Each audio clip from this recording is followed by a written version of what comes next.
ekspektasi saya ya ini lensa itu bisa dipakai untuk motret bulan, bisa dipakai motret burung atau objek-objek lainnya dengan jarak yang jauh.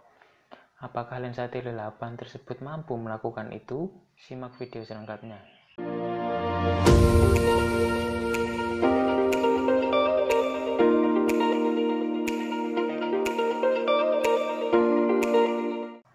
Halo semuanya, jumpa lagi di channel Pangeran Slamet, channel yang membahas tentang fotografi pakai HP. Di video kali ini saya pengen bercerita aja tentang pengalaman saya menggunakan lensa T8. Mungkin sudah banyak yang tahu lensa T8 nanti seperti apa, dan mungkin yang belum tahu dan baru tahu istilah itu, lensa T8 itu gambarnya seperti gambar berikut ini ya. Jadi silakan perhatikan baik-baik. Lensa tersebut merupakan lensa buatan pabrik dan dalam satu paket itu biasanya ada jepitannya ataupun ada holder. Jadi kita tinggal pasang holder atau jepitannya di HP dan menyesuaikan dengan kamera kita ya. Jadi mudah banget pemakaiannya. Ketika saya belum pernah lihat hasilnya, itu masih sangat penasaran dan akhirnya saya beli lensa tersebut, lensa T8 saya beli dan saya coba untuk motret pakai lensa tersebut dengan menggunakan HP saya. Saat itu HP-nya masih jadul, masih Sony Ericsson C902. Ini sudah pernah saya review, sudah pernah saya ceritakan ya. Ini bukan endorse, ini bukan apa ya, saya nggak dibayar untuk endorse HP-HP yang seperti itu atau HP-HP lainnya, tidak, karena ini hanya sebatas pengalaman aja. Karena di dalam fotografi itu banyak yang tanya HP apa yang kalian pakai untuk motret, atau mungkin kameranya itu kamera pakai apa gitu loh. Dan pertanyaan-pertanyaan seperti itu pasti sering muncul di Facebook, di grup-grup Facebook atau di grup-grup fotografi yang lain ya. Jadi biar kalian nggak penasaran, ketika saya beli lensa T8 itu saya aplikasikan di HP Sony Ericsson C902 ya. Yang belum tahu ya cari aja di Google Sony Ericsson C902 ya. Nah, setelah saya pakai hasilnya, ternyata menurut saya itu hasilnya kurang natural dan apa ya, agak gimana gitu. Hasil fotonya itu kurang bagus lah menurut saya. Saya coba motret bulan itu nggak bisa. Kemudian saya pakai motret untuk burung-burung yang ada di pepohonan yang tinggi-tinggi itu juga nggak bisa.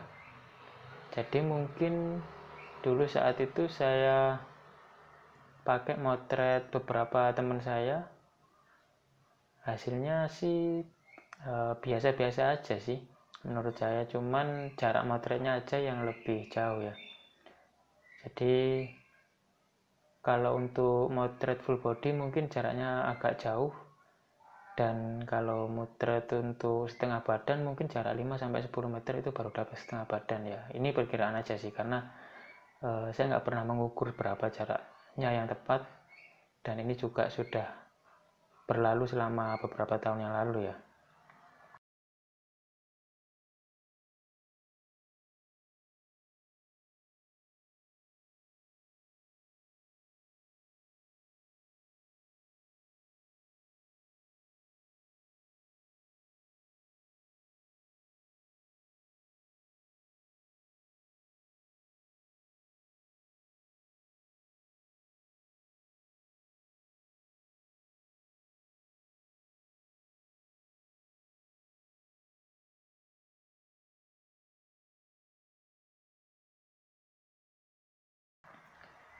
Karena saya saat itu tidak puas dengan hasil lensa tersebut, maka saya jarang memakai lensa tersebut untuk motret fotografi ya.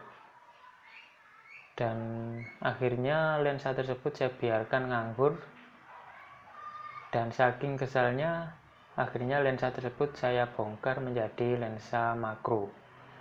Nah, ini yang tidak diketahui oleh banyak orang, ternyata fungsi lain dari lensa T8 itu bisa dipakai untuk lensa motret objek makro ya, atau objek yang kecil-kecil itu, seperti serangga atau yang lain-lain ya. Nah, caranya gimana biar lensa tirai 8 ini bisa dipakai untuk motret objek makro atau objek kecil? Silahkan simak video saya yang akan datang ya. Saya akan bikin video khusus untuk membahas itu. Nah, jadi kesimpulannya, kalau menurut saya lensa tirai 8 itu tidak recommended untuk motret objek yang jauh, objek orang ataupun yang lain. Mungkin bagi kalian harganya cukup terjangkau ya, memang sangat terjangkau lensa tersebut, tapi secara kualitas masih kurang ya. Karena saya sendiri sekarang sudah pakai lensa fix, itu mungkin jaraknya hampir sama dengan lensa tirai 8 ya. Cuman masih bagus dengan lensa fix rakitan dari teman-teman saya yang khusus untuk HP. Jadi buat kalian silahkan dipikir-pikir dulu kalau mau beli lensa tirai 8 ini.